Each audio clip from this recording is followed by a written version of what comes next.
ನಮಸ್ಕಾರ. ನಾನು ನಿಮ್ಮ ಚಿನ್ಮಯ. ನಿಮ್ಮೆಲ್ಲರಿಗೂ ಪೊಲಿಟಿಕ್ಸ್ ವಿತ್ ಚಿನ್ಮಯ ಚಾನಲ್ಗೆ ಸ್ವಾಗತ. ನಿಮ್ಮೆಲ್ಲರ ಅಚ್ಚುಮೆಚ್ಚಿನ ದಿನಕ್ಕೊಂದು ಮಾಹಿತಿ ಸಂಚಿಕೆಯಲ್ಲಿ ಚಾಮರಾಜನಗರ ಲೋಕಸಭಾ ಕ್ಷೇತ್ರದ ಮಾಹಿತಿಯನ್ನು ಹಂಚಿಕೊಳ್ಳಲು ಇಚ್ಛಿಸುತ್ತೇನೆ.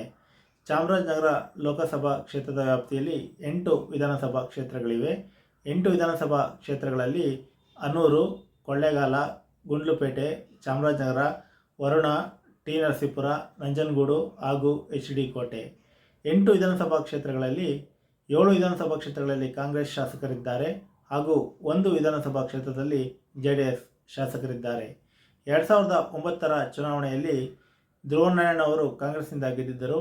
2014ರ ಚುನಾವಣೆಯಲ್ಲಿ ಧ್ರುವನಾರಾಯಣ್ ಅವರು ಕಾಂಗ್ರೆಸ್ನಿಂದ ಗೆದ್ದಿದ್ದರು.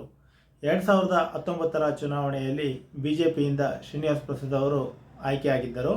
2024ರ ಚುನಾವಣೆಯಲ್ಲಿ BJPಯಿಂದ ಬಾಲರಾಜ್ ಅವರು ಸ್ಪರ್ಧೆ ಮಾಡಿರುತ್ತಾರೆ ಹಾಗೂ ಕಾಂಗ್ರೆಸ್ನಿಂದ ಸುನಿಲ್ ಬೋಸ್ ಅವರು ಸ್ಪರ್ಧೆ ಮಾಡಿರುತ್ತಾರೆ. 2024ರ ಕರ್ನಾಟಕದ ಮೊದಲನೇ ಹಂತದ ಚುನಾವಣೆಯಲ್ಲಿ ಏಪ್ರಿಲ್ 26ರಂದು ಚಾಮರಾಜನಗರ ಲೋಕಸಭಾ ಕ್ಷೇತ್ರಕ್ಕೆ ಮತದಾನ ನಡೆಯಲಿದೆ. ಈ ಬಾರಿಯ ಚುನಾವಣೆಯಲ್ಲಿ ಯಾರು ಗೆಲ್ಲಲಿದ್ದಾರೆ ಎಂದು ಕಾದು ನೋಡೋಣ. ಧನ್ಯವಾದಗಳು.